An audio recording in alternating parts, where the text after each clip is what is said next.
My call. Our pleasure. Welcome. Having, Hey, Brad. Welcome to Catholic Answers Live. thank you for taking my call. Our pleasure. Welcome. Having grown up Lutheran, we never talk about current miracles and apparitions. Yes. Those things just appear not to happen outside of the Catholic Church. Right. My question is, why is that?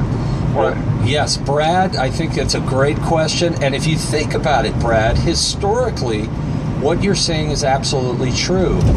When the Protestants broke off from the Catholic Church, what you had, especially over, say, the 16th century down to the late 19th century, you have a steady decline in belief. From, if you take Brad Marian belief, all of the reformers, or at least Calvin, Luther, and even 200 years later Wesley, still believed in the Perpetual Virginity of Mary. Luther believed in the Immaculate Conception, but over time, these truths deteriorate in Protestantism.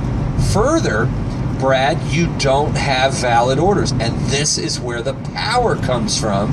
The sacraments, the anointing of the sick, which the anointing of the sick has built-in miracles. I mean, miracles happen.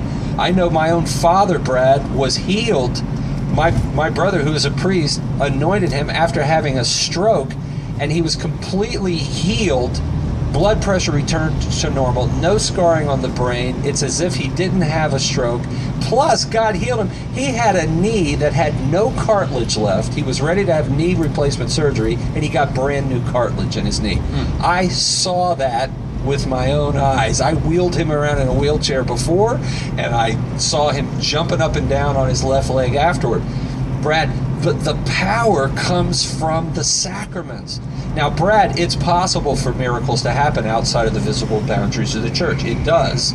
But they are few and far between in comparison, because this is the ordinary font of God's grace, salvation, and healing is in the Catholic Church. And that's why, Brad, you don't see Fatima.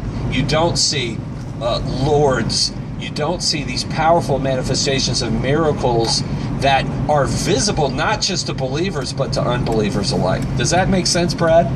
Very much so. It's something I've been always wondering about, and I think I always knew the reason, but just something that you don't hear talked about in Lutheran sermons. Tony, you're on the air with Steve Wright.